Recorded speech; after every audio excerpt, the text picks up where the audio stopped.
సరే, ఇందాక మనం డిస్కస్ చేసుకున్నట్లు trading and demat account create చేసుకున్నాం. సో నా దగ్గర ఇప్పుడు ఒక జెరోదా అకౌంట్ ఉంది. సో నాకు ఏమి తెలియదు అకౌంట్ ఎలా ఏంటి, జస్ట్ ఓపెన్ చేసుకున్నాను అకౌంట్. నాకు సిప్ స్టార్ట్ చేయాలని ఉంది. ప్రతి మంత్ నేను ఒక 5,000 పెట్టుకోగలను.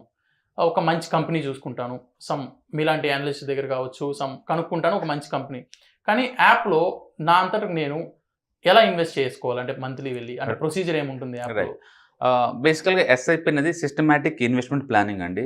అంటే ఒకేసారి లంసమ్ అమౌంట్ ఇన్వెస్ట్ చేయకుండా ఎవ్రీ మంత్ లేదా ఎవ్రీ వీక్ మీ ఇష్టం, డైలీ షిప్ చేసుకోవచ్చు, వీక్లీ మంత్లీ ఎలాగని చేసుకోవచ్చు, క్వార్టర్లీ ఏదైనా చేసుకోవచ్చు. ఇన్స్టాల్మెంట్లో బై చేయటాన్ని మనం ఎస్ఐపి అంటాం, సిస్టమాటిక్ ఇన్వెస్ట్మెంట్ ప్లానింగ్. అంటే ఈఎంఐకి ఆపోజిట్లో వర్క్ చేస్తుంది. అక్కడేమో మనం తీసుకున్న డ్యూని క్లియరెన్స్ కోసం మనం పే చేస్తుంటాం, ఇక్కడేమో వెల్త్ క్రియేషన్ కోసం ఎవ్రీ మంత్ మనం పే చేస్తూ ఉంటాం అనమాట. ఇక్కడ దాన్ని ఎస్ఐపి అంటారు. సో లంసంలో కొంటే ఏమొద్దంటే మార్కెట్ సడన్గా డ్రాప్ అయింది అనుకోండి, రికవరీ చాలా టైం పడుతుంది. అదే మనం ఎస్ఐపిలో పెడుతున్నాం అనుకోండి, మార్కెట్ డ్రాప్ అయినప్పుడు ఎక్కువ యూనిట్లు వస్తాయి మనకు తక్కువ రేటుకే. అందుకని మ్యూచువల్ ఫండ్ ఇండస్ట్రీలో ఎక్కువ శాతం వాళ్ళు రికమెండ్ చేసేది ఎస్ఐపి అనమాట. స్టాక్స్లో కనుక మీరు ఇన్వెస్ట్ చేద్దాం అనుకుంటే ఒక మంచి పోర్ట్ఫోలియో క్రియేట్ చేసుకొని ఎవ్రీ మంత్ వాటన్నిటిని యావరేజ్ చేసుకోవచ్చు. ప్రాబ్లం వచ్చిందంటే మీరేమో లూజర్ని యావరేజ్ చేస్తూ ఉంటారు, విన్నర్ని నెగ్లెక్ట్ చేస్తారు. అలా కాదు, చేస్తే టోటల్ పోర్ట్ఫోలియోని యావరేజ్ చేసుకుంటూ పోవాలి. ఓకే, దాన్ని మనం ఎస్ఐపి అంటాం. ఓకే, సో అదే మ్యూచువల్ ఫండ్స్కి అయితే మీరు మ్యాండేటరీగా వాళ్ళకి లెటర్ ఇస్తున్నారు, ఖచ్చితంగా నాకు every month so and so date మీరు కొనమని. అదే మనం మ్యూచువల్ ఫండ్స్కి మనం ఎస్ఐపి లేకుండా లంసం కొనుక్కోవచ్చు ఎవ్రీ మంత్. ఎవ్రీ మంత్ 5,000 అలా ఇన్వెస్ట్ చేయగలిగితే మీరు ఎప్పుడు కావాలంటే అప్పుడు బై చేసుకోవచ్చు, మీ దగ్గర మనీ ఎప్పుడు ఉంటే అప్పుడు. ఓకే, జీరోదాలో ఒకవేళ మ్యూచువల్ ఫండ్స్ కనుక మీరు ఎస్ఐపి రూట్లో వెళ్ళాలి అనుకుంటే, జీరోదాకి ముందు మనం మనీ అప్లోడ్ చేసుకుని దాంట్లో లోడ్ చేసాం అనుకోండి, మనీ లోడ్ చేసుకున్నాం అనుకోండి, అది ఆటోమేటిక్ కట్ చేసుకుంటూ పోతుంటుంది. బ్యాంక్తో సంబంధం లేదు. బ్యాంక్ నుంచి మనం మాన్యువల్గా పంపిస్తాము, అకౌంట్లో ఉన్న అమౌంట్ ఎవ్రీ మంత్ కట్ అవుతూ ఉంటుంది. అది ఒక ప్రొసీజర్. లేదు నేను ఆటోమేషన్ చేద్దాం అనుకుంటే, మీ ప్రొఫైల్కి వెళ్ళారనుకోండి, అక్కడ ఫండ్స్లోకి వెళ్ళిపోతే బ్యాంక్ ఇది ఉంటుంది, మ్యాండేటరీ ఉంటుంది, బ్యాంక్ మ్యాండేటరీ ఆప్షన్ ఒకటి ఉంటుంది. దాంట్లోకి వెళ్ళి మీ డీటెయిల్స్ కనుక ఫిల్ చేస్తే మీ బ్యాంక్ నుంచి అప్రోల్స్ వచ్చేస్తాయి. ఆటోమేటిక్గా మీ బ్యాంక్ నుంచి అక్కడ షిఫ్ట్ అవుతాయి, అక్కడ నుంచి జీరోదా నుంచి మ్యూచువల్ ఫండ్స్కి అమౌంట్ వెళ్తూ ఉంటుంది. అట్లా మీరు చేసుకోవచ్చు.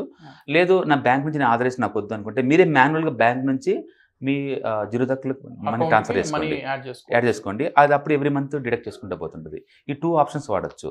ఒకవేళ మీరు ఈ ట్రేడింగ్ అకౌంట్లు నాకు ఇవేమి తెలియదు అనుకున్నారనుకోండి, సింపుల్గా ఇవాళ రేపట్లో ప్రతి బ్రోకర్లు బయట ఈవెన్ పేమెంట్ బ్యాంక్స్ కూడా ఎంటర్ అయ్యారు ఈ ఇండస్ట్రీలో. సో మీరు ఆటో డిడక్ట్ పెట్టుకోవచ్చు మీ బ్యాంక్ నుంచి డైరెక్ట్గా. మీకు ఉన్న ఛాయిస్ చాలా ఉంది. బట్ మీకు కనుక నాలెడ్జ్ కనుకుంటే మీ ఓన్గా బై చేసుకుంటే బెటర్ ఎస్ఐపి బదులు. ఎందుకంటే మార్కెట్లో డిస్కౌంట్ వచ్చిన ప్రతిసారి మీరు బై చేసుకోవచ్చు. ఒకవేళ మీరు ఆల్రెడీ ప్రొఫెషనల్స్ బిజీగా ఉన్న లైఫ్లో అనుకుంటే, better to go for automation. Every month SIP 1,000, 5,000 మీ డిపెండింగ్ అపాన్ యువర్ అఫోర్డబిలిటీ పెట్టేసుకుంటూ వెళ్తున్నాం అనుకోండి, బ్యాంక్లోంచి ఆటోమేటిక్ వెళ్ళిపోతూ ఉంటే మనం పట్టించుకున్న పని లేకుండా అదే వెళ్ళిపోతూ ఉంటుంది. ఈ 2 ప్రొసీజర్లు ఏదైనా చేసుకోవచ్చు. మేమైతే మా స్టూడెంట్ కమ్యూనిటీకి మీరు మాన్యువల్గా బై చేయమంటాం. డిస్కౌంట్ వచ్చిన ప్రతిసారి మాన్యువల్గానే బై చేసుకోవాలి. అమౌంట్ కట్ అయినప్పుడు ఎంతలో కొంటున్నాం అనేది ఒక ఇన్ఫర్మేషన్ అనేది ఉంటుంది ఆటోమేటిక్ దానికి దీనికి. అంటే ఆటోమేషన్ అంటే మీరు ఆల్రెడీ వేరే ప్రొఫెషనల్ బిజీగా ఉన్నారు, ఇది నేను పట్టించుకున్నంత టైం నాకు లేదు, అందుకు నేను ఆటోమేషన్ చేసి వదిలేశాను. బట్ ఆ పర్టికులర్ టైం అప్పుడు మార్కెట్లో డిస్కౌంట్ ఉండాలని రూల్ ఏం లేదు కదా. అదే మీరు కనుక మార్కెట్ని వాచ్ చేసే వాళ్ళు కనుక అయితే మీరు అప్పుడప్పుడు మాన్యువల్ బై చేసుకోండి డిస్కౌంట్ వచ్చిన ప్రతిసారి. అదేమో ఆటోమేటిక్ కట్ చేసుకుంటూ ఉంటుంది మీ బ్యాంక్ అకౌంట్ నుంచి. ఇదేమో అడిషనల్ కొన్ని యూనిట్స్ కొంటా ఉండండి మార్కెట్ డిప్ అయినప్పుడల్లా. ఎవరైతే మార్కెట్ డిప్ అయినప్పుడు ఎక్కువ అడిషనల్ యూనిట్స్ కొంటారో లాంగ్ టర్మ్ లో వాళ్ళకి ఎక్కువ మనీ వస్తుంది. అంతేగాని పెరిగినప్పుడు కొంత ఇలా చేస్తే కొంచెం ఎక్కువ వస్తుంది, ఎందుకంటే తక్కువ రేట్లో ఎక్కువ యూనిట్లు వస్తున్నాయి కదా. చాలా మంది అంటే మార్కెట్ ఒక 10% డ్రాప్ అయింది అనుకోండి, భయం అమ్మేస్తారు మొత్తం, ఇంకెంత దూరం డ్రాప్ వద్దని. బట్ మీకు అర్థం కావాల్సిందంటే మార్కెట్ ఎప్పుడు డ్రాడౌన్స్ కామన్, ఇది అప్ అండ్ డౌన్స్ కామన్. అది దాన్ని మనం అడ్వాంటేజ్లో వాడుకోవాలి తప్ప భయం వేసి మనం దూరంగా పడుకోకూడదు. అందుకని ఏదైనా మ్యూచువల్ ఫండ్ చూస్ చేసుకునేటప్పుడు మీరు క్లియర్గా హిస్టారికల్ డేటా చెక్ చేసుకోవాలి.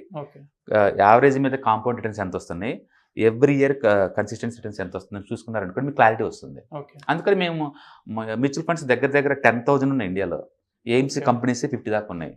అయినా మేము 4-5 ఎందుకు ఫోకస్ చేస్తామంటే అవి గుడ్ రేట్ ఆఫ్ రిటర్న్స్ ఉన్నాయి, లూజ్ థీమ్ అనమాట అవి.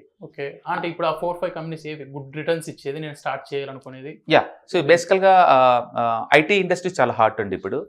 మీకు యావరేజ్ మీద ఇండియాలో బిగ్గెస్ట్ రిటర్న్స్ ఇచ్చిన లాస్ట్ 10 years అంటే IT mutual funds, IT index కూడా వస్తుంది. బట్ ఒక్క సెక్టర్ స్పెసిఫిక్ నేను ఎప్పుడు రికమెండ్ చేయను, ఎందుకంటే అది వాలటైల్ అవ్వచ్చు. కొన్నిసార్లు హాట్ ఉంటుంది ఆ థీమ్, కొన్నిసార్లు నాన్ హాట్ అయిపోద్ది. దాని బదులు బ్రాడ్గా ఫండమెంటల్కి మనం ఫ్రీడమ్ ఇచ్చామనుకోండి వాళ్ళు ఆపరేట్ చేస్తారు. అందుకని లాంగ్ టర్మ్ మీరు ఉండాలి అనుకుంటే కనుక నా ఫేవరెట్ థీమ్ ఎప్పుడు కూడా స్మాల్ క్యాప్ మ్యూచువల్ ఫండ్స్. అన్నిట్లో వాటిల్లో బెస్ట్ పర్ఫార్మెన్స్ ఉన్నాయి 2-3 చూస్ చేసుకోమంటే మాత్రం నేను I'll go for SBI small cap direct growth, otherwise I'll go for Axis small cap direct గ్రోత్కి వెళ్తాను. ఎందుకు అదంటే నా దగ్గర ఆన్సర్ ఏం లేదు, ఎందుకంటే it's giving more than 20% per annum. ఈ పాయింట్ ఆఫ్ టైంలో అయితే యావరేజ్ మీద 27% ఇస్తుంది పర్ యానం గత 10 years నుంచి. But I'm expecting 20% per annum. So long term లో అది ఆల్రెడీ ప్రూవన్ చేసుకున్నాయి కాబట్టి అందులో ఇన్వెస్ట్ చేస్తాను. నాకు సేఫ్టీ కావాలి, నాకు రిటర్న్స్ కూడా ఎక్కువ కావాలి అంటే ఫారిక్ ఫ్లెక్సీ ఫండ్ ఉంటుంది. వాళ్ళు ఇంటర్నేషనల్ మార్కెట్లో 10 కంపెనీస్లో ఇన్వెస్ట్ చేస్తారు, ఇండియాలో 15 కంపెనీస్లో, మన టోటల్గా 25 to 30 కంపెనీలు ఇన్వెస్ట్ చేస్తారు. అవి కూడా యావరేజ్ రిటర్న్స్ 22% పర్ యానం వస్తుంది గత 10 years నుంచి. అది కూడా బాగుంటుంది. మీరు 2 తీసుకోవాలంటే ఒకటి ఫరాగ్ తీసుకోండి, ఒకటి యాక్సెస్ కానీ స్మాల్ క్యాప్ కానీ తీసుకోండి. ఒకటే తీసుకోవాలంటే ఏదైనా తీసుకోవచ్చు ఒకటి, బట్ ఎక్కువ తీసుకోవద్దు. కొంతమంది 10-20 కూడా తీసుకుంటారు. అంటే బిల్లు మీరు ఒకటి కొంటే ఆ లిటరల్లీ 50 స్టాక్స్ కొన్నట్టు లెక్క. మీరు కొనుక్కుంటే పోతున్నాను 4-5 మ్యూచువల్ ఫండ్స్, మీకు వచ్చేది ఏముండదు. టూ మచ్ డైవర్సిఫికేషన్ కూడా ఇట్స్ బ్యాడ్. ఒకటే రెండు సరిపోతుంది ప్రతి ఒక్కరికి. మనకి నమ్మి ఒక కంపెనీ మీద పెట్టుకోవడం బెటర్ అంటారు. వాళ్ళు ఏంటంటే బేసిక్గా 50 కంపెనీస్ ఉన్నాయి ఆల్రెడీ దాంట్లో ఫోల్డర్లో. ఓకే, 15లో వాళ్ళు యావరేజ్ చేస్తున్నప్పుడు మళ్ళీ మీరు ఎందుకు ఇంకో మ్యూచువల్ ఫండ్స్ ఏది తీసుకున్నా సరే మీకు యావరేజ్ మీద 20-25 మధ్యలో 20 వస్తుంది లాంగ్ టర్మ్ లో. రూల్ ఏంటంటే మీరు డౌన్ ట్రెండ్ లో బయటకు వెళ్ళకూడదు, అదొక రూలే. ఎక్కువ బై చేయాలి తప్ప ఆ టైంలో బయటకు వెళ్ళకూడదు. మార్కెట్ ఆల్ టైమ్ హైలో ఉన్నప్పుడు మీరు కావాలంటే కొన్ని ఎన్కాష్ చేసుకోవచ్చు, కొన్ని అమ్మేసి. స్టాక్ మార్కెట్లో ఎప్పుడు రిస్క్ ఉంటుందండి. ఈక్విటీ అంటేనే అది ఎంటర్‌ప్రెన్యూర్‌షిప్ అనమాట, అది రిస్క్ ఎప్పుడు ఉంటుంది. అందుకని మీకు ఎప్పుడైనా ప్రాఫిట్లో వచ్చేసింది అనుకోండి, 30% అలా వచ్చింది అనుకోండి మ్యూచువల్ ఫండ్లో, కొన్ని యూనిట్స్ అమ్మేసుకొని ఎన్కాష్ చేసుకొని దాన్ని వేరే అసెట్‌కి షిఫ్ట్ చేసుకోండి. ఎందుకంటే మార్కెట్ ఆల్ టైమ్ హైలో ఉన్నప్పుడు రిస్క్ మేనేజ్ చేయడం చాలా చాలా ఇంపార్టెంట్. ఒకటే ప్రొడక్ట్ మీద మనం ఎప్పుడు ఫోకస్ చేయకూడదు.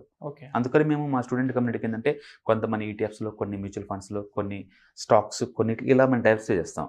అప్పుడు మార్కెట్ వాలిడిటీ అయినా అన్ని ఒకేలాగా ఎఫెక్ట్ అవ్వవు. అట్లా మీరు డైవర్సిఫికేషన్ అవుతుంది. అందుకని మీరు హార్డ్ కోర్ ట్రేడింగ్ చేసినా సరే మ్యాండేటరీగా ఒక మ్యూచువల్ ఫండ్లో ఇన్వెస్ట్ చేయమని చెప్తాను. ఎందుకంటే మనం ఎన్ని తప్పులు చేసినా సరే ఈ ఒక్క మ్యూచువల్ ఫండ్ ద్వారా కెరీర్ ఫినిషింగ్ సక్సెస్ఫుల్గా ఎండ్ అవుతుంది అనమాట. అందుకని strong recommend anyone you have to invest in one mutual fund. Doesn't matter how much money you are earning, ఎందుకంటే లాంగ్ టర్మ్ వెల్త్ క్రియేషన్ బాగా యూజ్ అవుతుంది.